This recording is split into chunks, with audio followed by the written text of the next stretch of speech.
Hey everyone, welcome back to another episode of the Krish Marketing Podcast, where we talk to real estate agents, mortgage brokers, mortgage loan officers, mortgage vendors, and technology partners.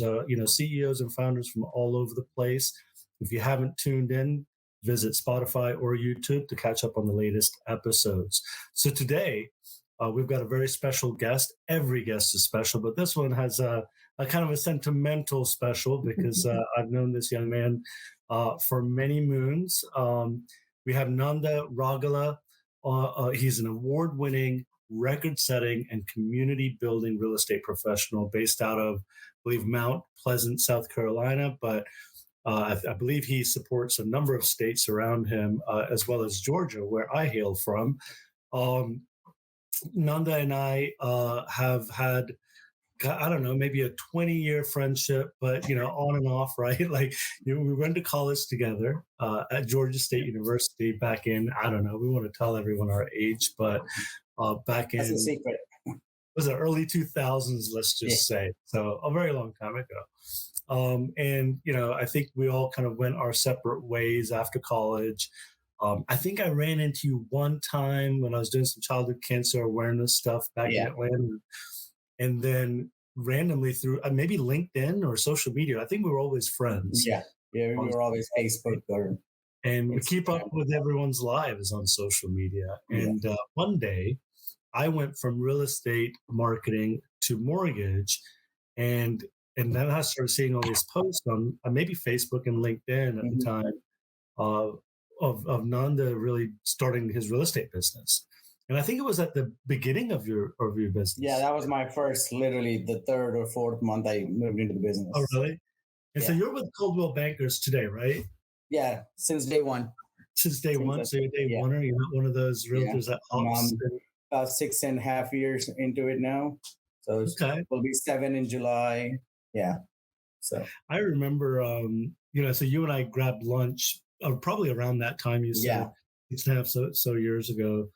In Atlanta, and I was just talking. I was like, because I was still geeking out.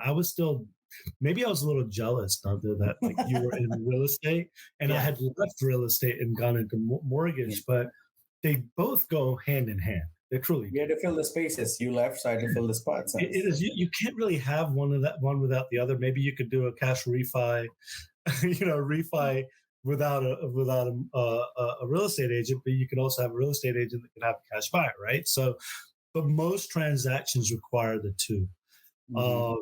And there's a lot of education that happens. You jumped in kind of head first. You relocated through that during that time. That didn't shut down your business in Georgia, right? You just extended it. I think like a couple of months ago, you're like, hey, I'm in Atlanta. You're in Atlanta? And I guess you traveled there. You have friends and family there as well, but you go there for business as well, right? Frequently. Yes, I do. I still have a lot of referral business because I lived there almost 25, 26 years. So I have the influx of, friends and family, and somebody's always, followers, and somebody's always reacting to it. And I say real estate is everywhere. So why not do it everywhere? And real estate is everywhere. I remember when I was in college, I don't know if you remember my friend PJ.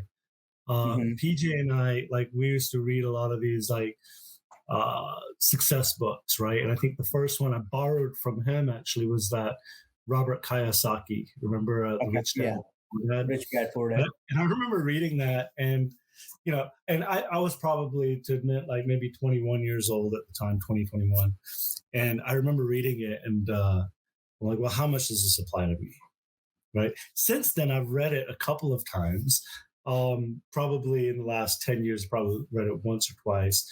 And I remember, wow, that makes so much sense. Real estate truly is the American dream, right? It is the universal dream. Own a piece of land, own a piece of property. And, so I follow you across social media. You do a lot. But what I love to see that you're just a human being with a personal brand. Tell me about what is important to you.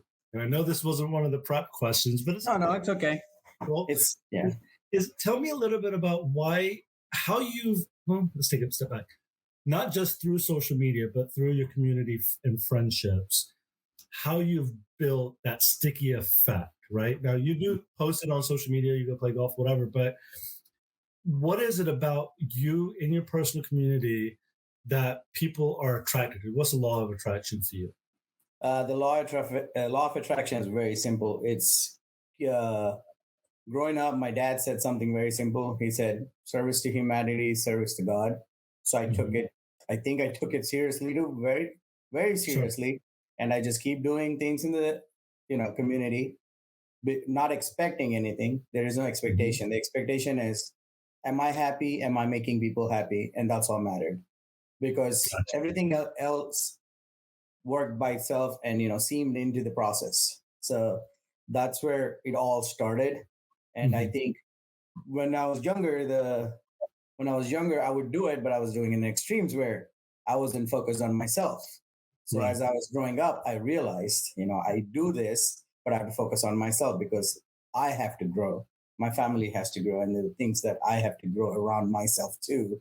You know, this way, the law of attraction, the tools that I have are basically, who am I? What can I do?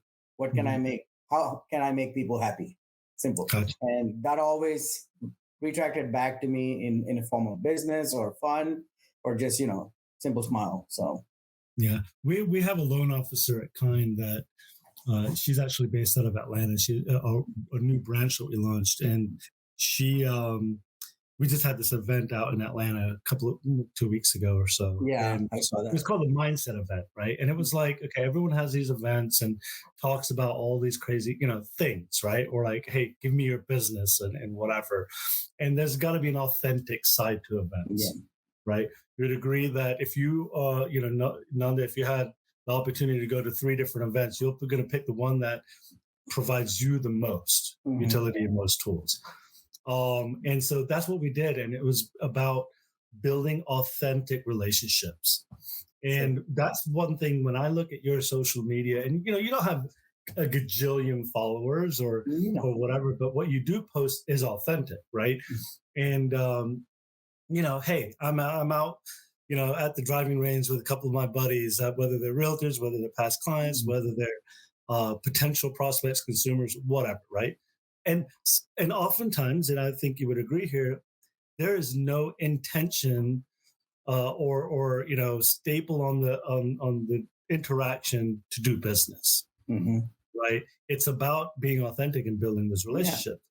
Um, you know, let me take a step back. So over the last 20 years, um, I have to be honest. I have to be transparent and lay it out there for you, Nanda. I follow you on social media, and sometimes my wife and I are like, my wife's never met you, right? And she thinks she knows you now because I show her posts. I was like, Yeah. man, look, his kid's playing golf, or or man, look at where do you get that suit from, or that hat, right? Like the hat. We'll talk about the hats in a minute, but it's people look at other people on social media and say, Mhm. oh man, how come I can't be like that? Truth Mhm. is, you can, right? But the difference is yours isn't a facade; it's not made up, right? That's the real Yeah. you. And so you're talking about right before we started this call about this hat that I love the hat.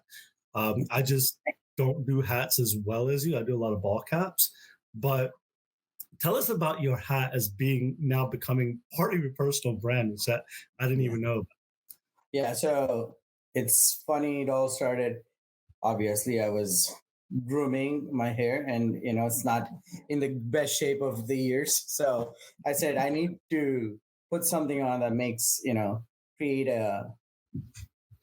um, a unique identity of something. Right. And growing up, I always liked fedoras, going to events, and every fedora I wore and went to an event, I always got accolades.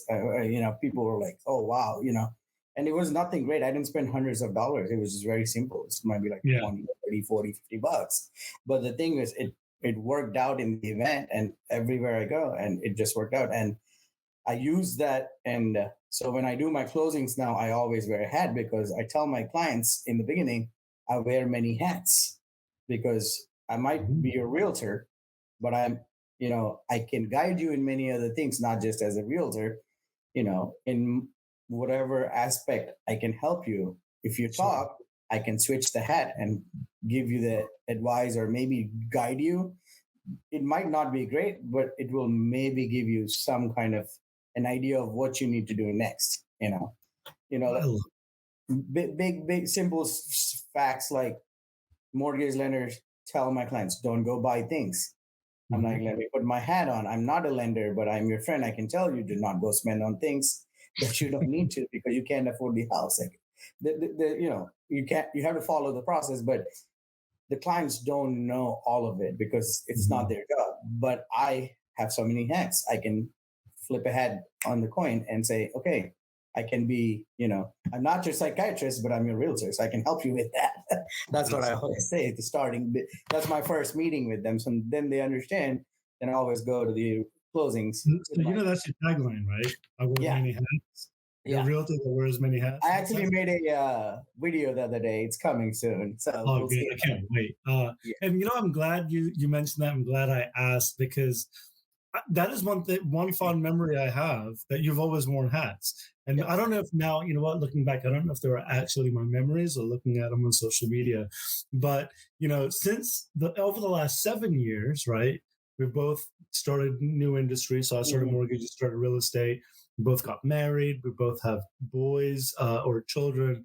Our boys are almost the same age. Mhm. Uh, we're competing secretly. I don't know if you knew that, but As but long as they don't know it, we're good.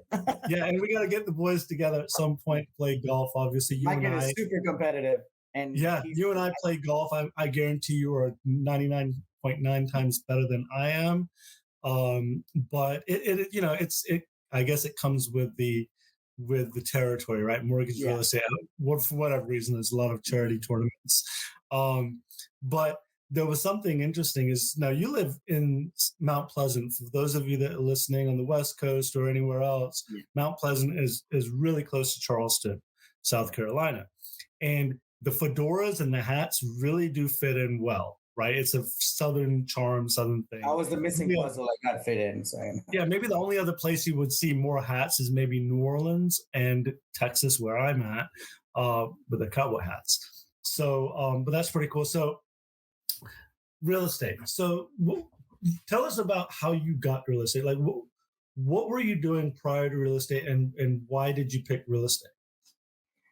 before real estate, I was doing too many things, and the one thing I really liked that I enjoyed was I owned a restaurant by the Georgia Mhm. Tech, and we had a phenom of 5 years, which was amazing. But as you grow up, and I was pretty young when I was doing that, then the restaurant business is not all bells and whistles when you're working 18, 20 hours a day. But what I did learn through that process was real estate, meeting people, understanding how to run the restaurant and how to keep the restaurant going and things such as that. Then I moved into the hospitality sales industry where I actually met a lot of owners who are trying to buy hotels and commercial plazas, or say gas stations and many things. So I kind of had a knack that I felt that I can find these places that were always profitable for other, clients, Right. because I always knew a location, like real estate, location, right? Mhm. But it's not just location. There's so many factors. So I put all those factors together. When I put that, I was helping other guys find these locations, but at that point I still didn't have my license, but I wasn't making any money, but I was just telling them just out of my knowledge that I learned, and it was Mhm. helping them. Then I said, I can take this to the next level. So that's when I wanted to go into commercial real estate. But then that was a long journey, I figured. So I started, let me figure out where to start. So I started in the residential market and already had, um, before, I didn't have social media like follower numbers on me, but I knew I had people who I could interact with and build a business. And even if it's, I have 100 people, I can do five. I'm pretty good to Yeah. start with. That's what my goal was initially. And I did more than five, which showed me that my track was right, so I followed that path. So I got my license in Atlanta, and I think we were also planning to move to South Carolina in the year or the year after. So, and Mhm. South Carolina and Georgia are reciprocal. So I Mhm. could just take that license, bring it here, and I could still do business there and do business here. And over the period, I learned I could just do the referrals out. And I have a really good buddy, Matt, who works with me down in Atlanta. So I share with him. We deal, even though I give a referral out, I'm also part of that referral. I never say, here's the deal, you handle Mhm. it, because I still want to keep touch with those clients, because when it comes to business, they want to know that you're part of it. And if they trusted you with it, I wanted to keep that trust going all the way till the Yeah. closing. Otherwise, you only have your word, right? Yeah. What I find interesting, so one, I think another common trait you and I both share is we're kind of extroverts. We're outgoing. We like Yeah. to talk to people. We like Too to be much. out there. We were party animals, maybe at one point in our lives. But what I find interesting is that you throughout life you established all these really good relationships, these good conversations, and where did you have a notebook and write them all down? Were you always in the kind of mindset of sharing contact information or connecting with them somewhere so that you could go back to them? How did you do that before even maybe social media was around? What was your process to go back to that book of business to It's complete it? funny you ask that question, because I was just having this conversation with somebody the other day. Nowadays, we're so adapted to pulling up the contacts and like, oh, Krish, let me call him, to, Sure. find him. Back in the day, we had the dial numbers. I Mhm. actually knew all my numbers on my fingers. Nice. Meaning, if I had to call Krish, I would say 404 Yeah. so and so, and I would call Krish. Even some of my buddies I still know their numbers. I dial them. I never go into the contact list. So back in the day when I was doing that, I had that numbers just in my mind. So I would just call them, and it was just I mean, I have them in the contact list, but I Right. didn't have to search for them, because I Yeah. knew who that was and what their 10 digits were, and I would call them, and that kept me going, because it kept my brain sharp. I would say, you know. Then Absolutely. I didn't need to write anything. I didn't need CRMs and or systems. I did have a CRM when I joined the company, which they provided. Then that's when I started balancing all the contacts and information, because then it gets to emails, and you have to keep it back and forth. And now you have drip systems and processes. Why not Right. use it when I have it? But before that, I was just dialing people, and then Facebook came, and everybody's following everybody, even if they're not in touch. But what I've always kept going was, like you said, being creative. you know Mhm. if I wasn't in real estate, I wanted to be a movie director, maybe. Well, I so can see that. I can see that. so because I wanted to keep that concept. And since I don't have to be a movie director, I enjoy creating things on my camera. You probably see a lot of videos and photos I post, but You do. it's all different. It's never going to be the same exact thing. Right. Some I don't like to repeat it myself, because I don't think anybody will enjoy the same repetition. I don't make part two, part three. I make something new. So, Not the Godfather Part Three. yeah. Well, let's pivot slightly. So, hey, look, we're in January, beginning of 2024. We have all, whether you're in the mortgage industry or the real estate industry, have experienced a very challenging, let's say, 2023. Right? This is Mhm. unprecedented, firsts for both industries or the industry as a whole. Things from inventory issues, just pricing and rates, and just I saw a stat recently that 700,000 real estate agents have exited the business, and not just like, hey, I'm throwing in the towel, I quit. They just didn't go back and get their CE credits, right? And they Mhm. just let it expire. Mhm. Maybe they were doing one deal a year. Well, then who's picking up the 700,000 deals that might exist, right? And same thing on the real estate side. We've seen this just exodus because it's been challenging. Mhm. Um, but then, I see your closing photos. I love them. You closed on, I want to say, your first biggest commercial property this past year, recently even. Yeah. And so you've seen success. How, when you see like all these obstacles in front of you, and you see your fellow colleagues exiting the industry, and consumers just pushing back based on media narrative, how have you still been, because you had a record year. Hmm.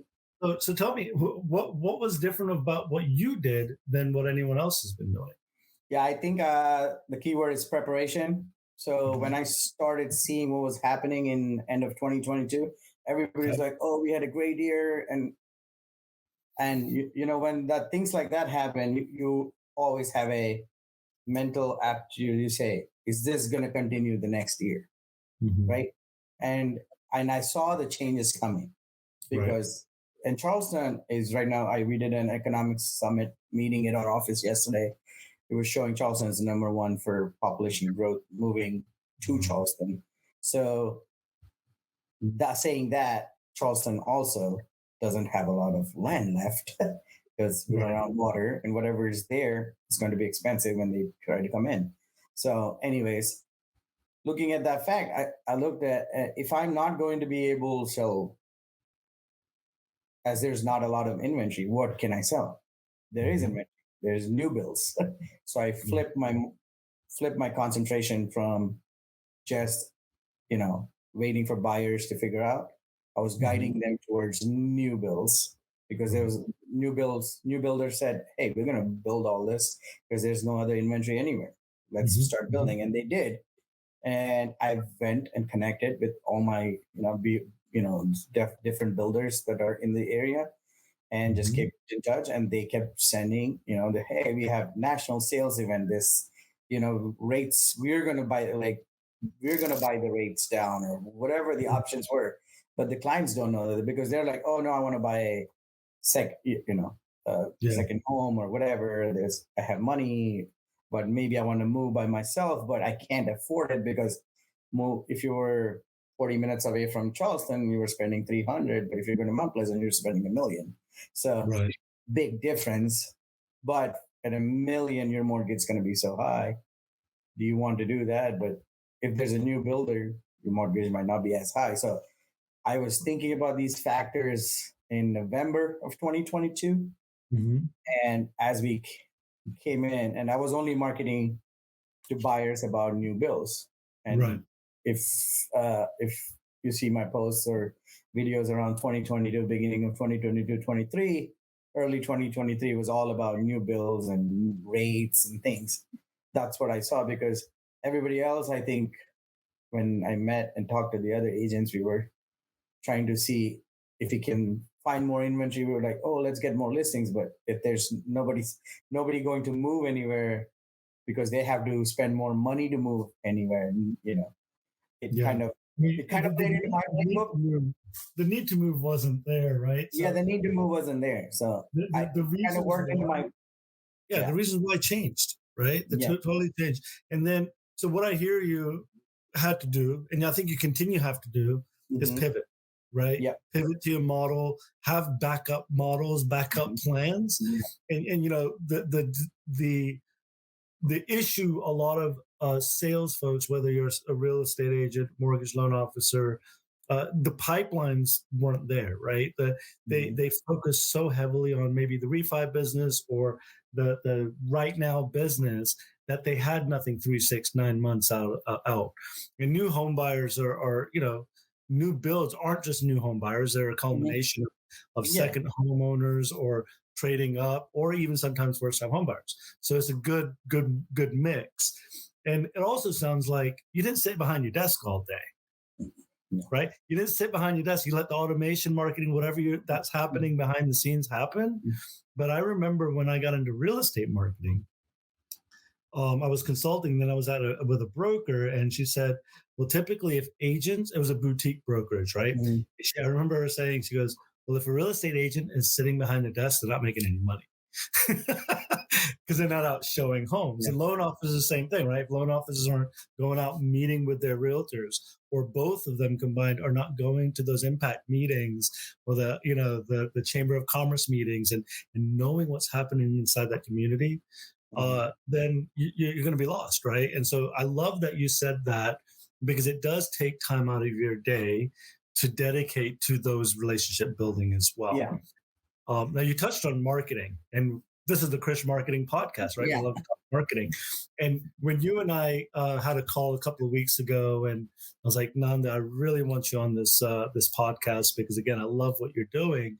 You mentioned to me that you had hired this this outside agency to help you with marketing.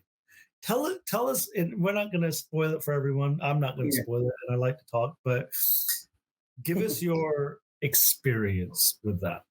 Yeah, so I went through, they reach out through our Coldwell banker, and they say, hey, we're going to do a show and tell how we do things and what will come out of it. And I joined the crowd. I joined them and I paid a fee, and they were supposed to do some videos. I mean, the videos were awesome. The photos of, they were doing like luxurious homes. And then they were posting those for me on my social media. But the funniest part about it, I knew who would be those first 5 people who would like them. Right. And it was the same 5 people liking them.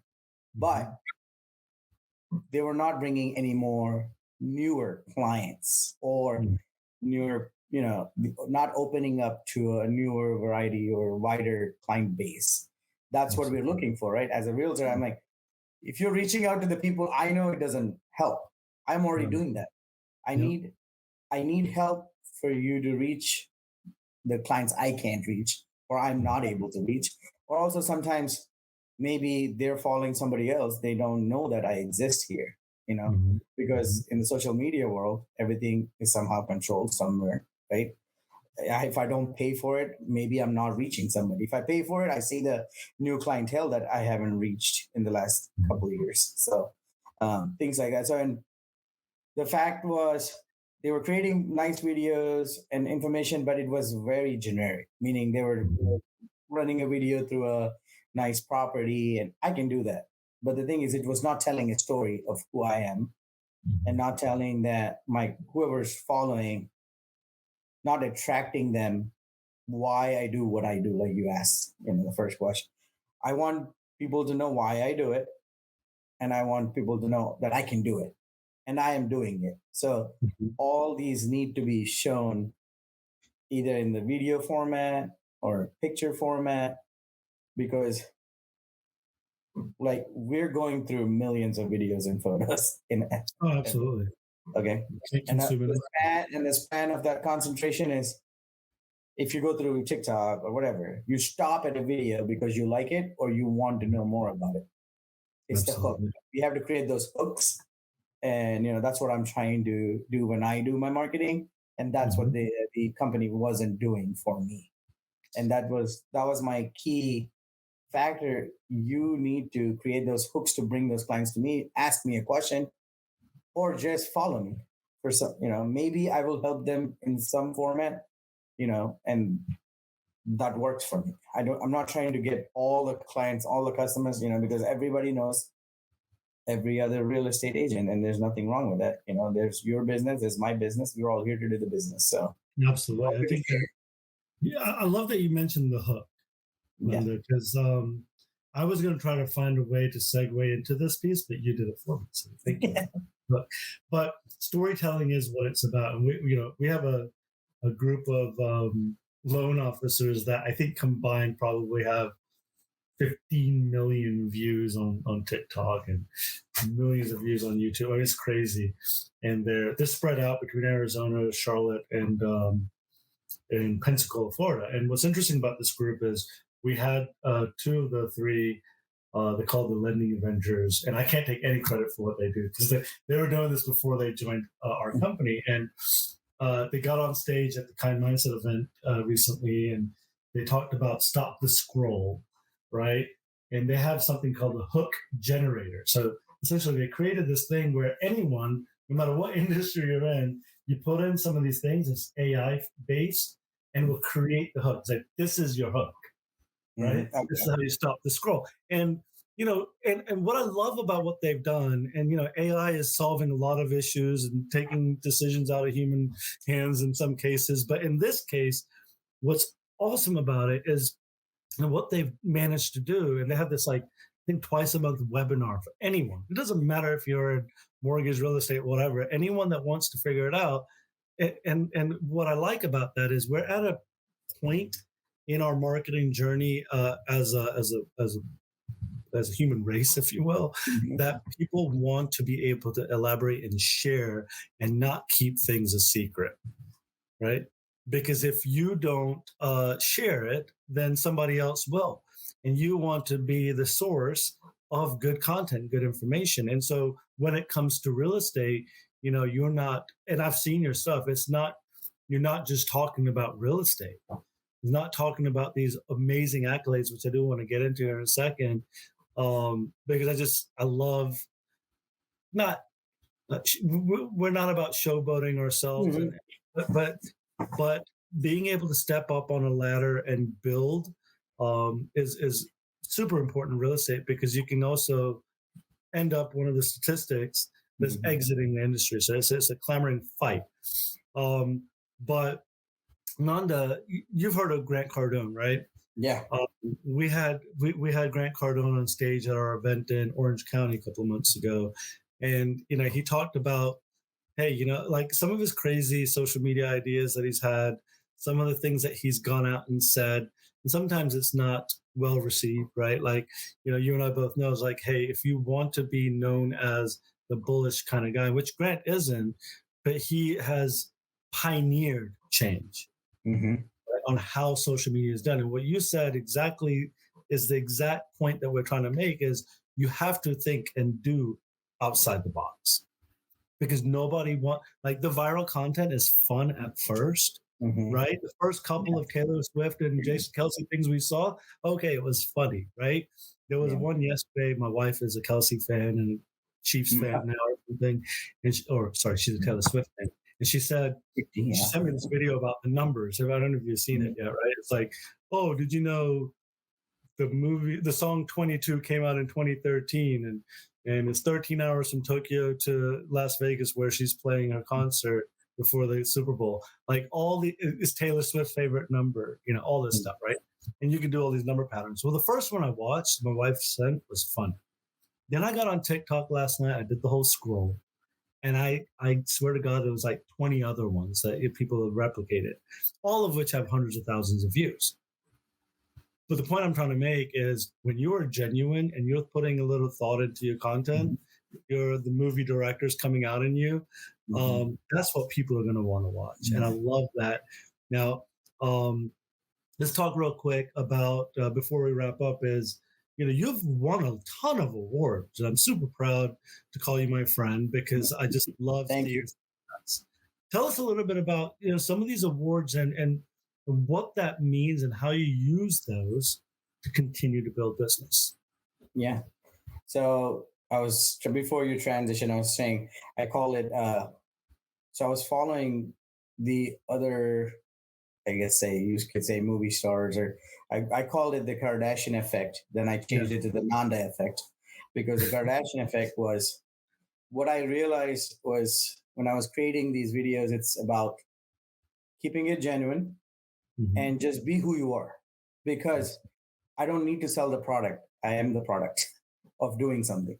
Just keep doing what you're doing, and it in return creates whatever the business or life, friendships, relationships.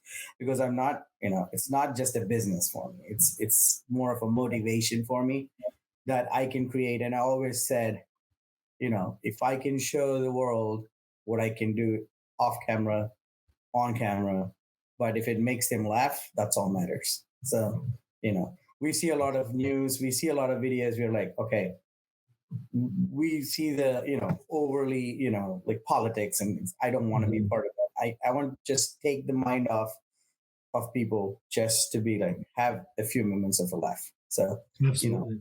so that kind of transitions, like I said, I wasn't expecting, I'm not expecting, but the words come because Mhm. the results are being, we show the results, and those are good. Those make me happy for sure. But I was somebody was saying, what is success? I don't think there's an end to success. It's a pattern. It's a habit. And Absolutely. like you said, this year I did the biggest commercial one. It took me a few years, and it took me more years to even get there. Mhm. So when I completed it, it made me happy, but it Mhm. didn't make complete. So I was like, yeah, I'm happy, but I'm not complete. So that means I need to keep going. So That's awesome. now I'm on a roll that, okay, I need to keep doing this because this is what makes me more happy. So it's just I gotta create the habit, and Absolutely. you have to have passion, Yeah. which I truly have on this, in this subject matter, real estate, because the thing is, real estate has so many avenues. Every Mhm. minute I talk to somebody, I've I learned something new that it could be done differently, or there could be other things part of that solution and the market itself. I hear your passion through this conversation. It says we could keep going on because I feel the same way about marketing as you do about real estate, right? Yeah. Um, but and you mentioned something. I know we would say we're going to wrap up, but I have to bring this one up because you mentioned it, and it's politics, right? There's Mhm. there's no escaping it, unfortunately, with real estate and mortgage, even marketing. Like I don't know if you've like all the regulations that Yeah. marketing has to be like CCPA and TPCA, and the most recent one is the closing the lead gen loophole, which Hmm. has really brought a lot of kind of heat on these lead generation companies like Zillow, LendingTree, all these other Yeah. people. But and then one we didn't even talk about is National Association of Realtors are fighting That's with a whole different topic. in the Department of Justice, right? So like when the DOJ is involved, there's some pretty serious ramifications that come out of it, Yeah. whether some positive, whether some negative. But going back to politics, it's an election year, right? Mhm. And historically, we've seen a lot of ups and downs due to an election year from a marketing perspective, Nanda. Like we see the loopholes open up as far as spam texts and spam Oh yeah. robocalls and just emails, all of these things.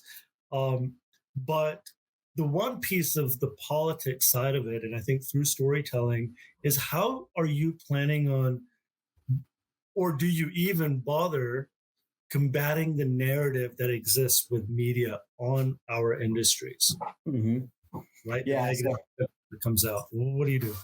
to go into that topic, it's funny because all the robocalls come, or not the robocalls. I got a text from the county saying, "Please run for a position. We don't have anybody running." Nice. And I was like, I wish I would, but I don't want to get into politics. It's not. Yeah, I don't want to take sides. I just want to, help people. So I can do that through real estate, and I'm happy with it. So, absolutely. I don't need, whatever. I don't need the power to do that. I just want to be here to help people, guide them, buy, sell, invest or whatever. Um, anyways, but to your question, yes, there's a lot of changes happening, a lot of politics. And there's all these attacks or whatever on every type of system, right? Every type of the Mhm. system is going to be attacked for some reason. But I Sure. think if we do what's right, if we keep going, do the right thing, you know your right might be wrong for me, my right be wrong for you, but you do what you think, what you or I believe, Mhm. and follow the process. When you don't all, through years of experience through my restaurant business and real estate and any other thing, the conclusion I came to is you got to have structure. Absolutely. Like a house built in real estate, you got to have structure, foundation, then the layers, then the roof. Similar to that, everything you do in your business, we have to follow that same process, and things will change, right? You know, Mhm. Politics can change some of the aspects of it. Politics might not change some of the aspects of it. The reality is, are you doing the best? Are you Yeah. doing the right thing and following the process? And if we continue to keep that structure going, I don't Hmm. think, you know, if even if it's tough, or it might be tough, or it might be really valuable to your business. So that's what I do. Well, I think you, and earlier in our conversation when you said you're able to pivot and have that backup plan and restructure your model, that is no different than the external forces coming in, whether it's politics or other things that are out of your control, right? Natural People need disasters, all that people stuff. need a house. End of the day, they need to live somewhere. They're going to Absolutely. buy a house. The goal is to be there when they're ready to buy a house, whoever it might be. And maybe you want to move to Charleston tomorrow after our conversation. You never know. Things I like want to that. move to Charleston. I'm not going to lie. I really Yeah, like to be there because that's where I proposed to my wife. yeah. We got a lot of history there, You got but memories here, so yeah, a lot of memories of you. And again, thank you so much, Nanda, yeah. for Thank you. joining our podcast. Now, for our audience, Nanda is all over social media. We will include his links on the description here on Spotify and here on YouTube podcast. His website, in the meantime, if you wanted to check that out, it will be on the screen, is charlestonhomemarket.com. It's, let's see, right there. So we're going to be adding it right there.